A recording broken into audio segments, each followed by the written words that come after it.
It's time to rate the best World Cup performances that we've seen so far. So we've seen a couple of games in these 5 days, and we're going to be rating who we think had the best performance. So Jimmy, do you want to get started?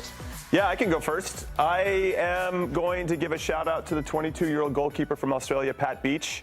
I thought he was tremendous. He only his third ever cap, the first a competitive cap, the other two were in friendlies.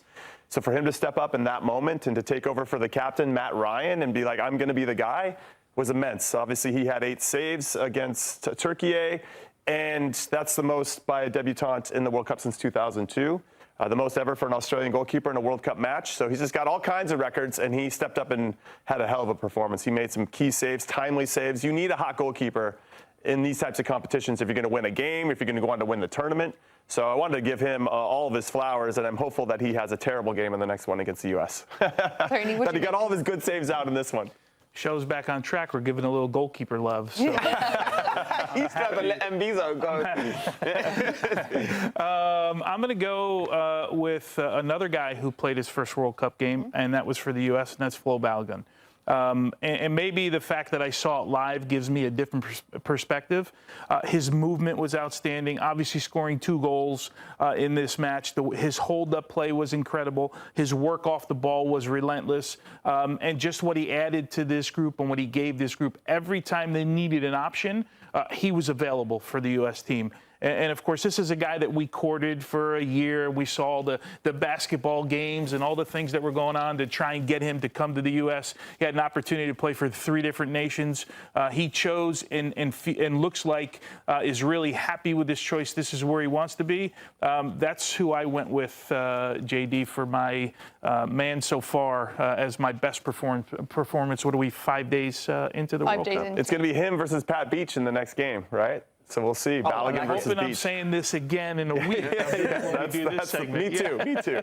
We've had a big discussion. Sorry, JD. I think we should talk a bit about Flo Balogun because it's been such a big discussion in this World Cup so far. We've spoken on this desk before about, Landon had Clint. Do you think this is Christian has Flo? Sorry.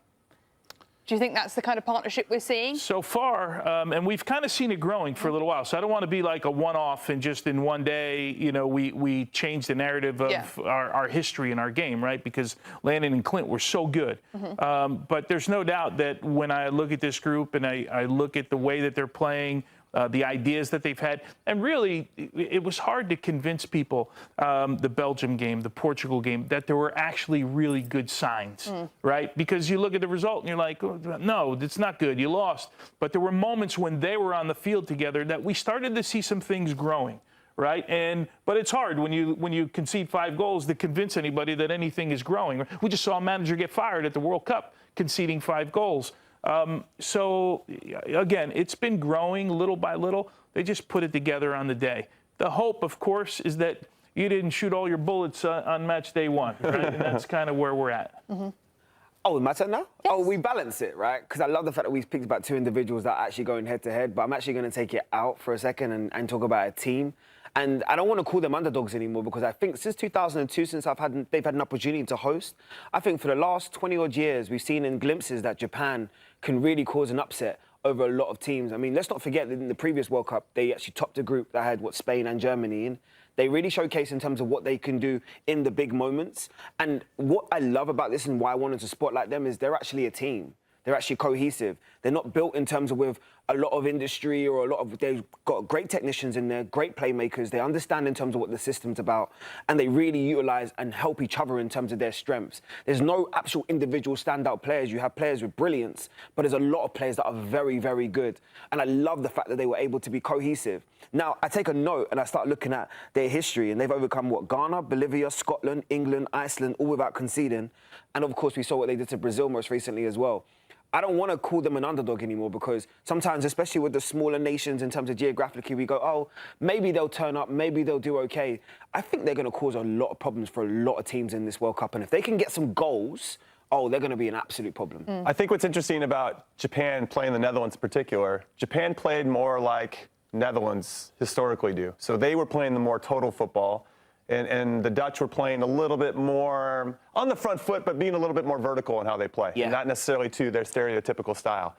When we look at Morocco-Brazil, it was the same. Morocco was playing more like Brazil, And Brazil was playing this version that was a little bit more nonchalant. Maybe that's more Carlo Ancelotti. But it's just interesting that we have these nations that have probably been trying to aspire to these systems and these philosophies for so long. And now they're actually doing it against the nations that they're competing against. That's another reason why this World Cup is special. Yeah, we did get a comment in the chat. What about Somerville scoring his first ever goal in a World Cup while just being selected for the Netherlands? Well, he's only just got selected literally the other day. Yeah. You know what it tells me about Somerville? He's not scared of the moment. Because to be selected for your nation, and I will always defer to my guys who have represented their country, the emotion you must feel inside of here and feel like it's a pinnacle moment. It's okay if you have maybe a subpar or below level performance because you're trying to manage all of everything else that goes with it. Ticket requests, the fact that you're hitting a lifetime goal, the fact that you're representing your country and your journey that comes with it. But then to go in there and actually, probably the best finish I saw last night was incredible where he cut in and just put it away. It looked like he's ready for the moment. And I think he's going to form a nice partnership and already did last night with Denzel Dumfries. I really feel like that right side of the Dutch is pretty superb. Yeah, a lot of people are saying Japan-Netherlands has been the game of the tournament so far.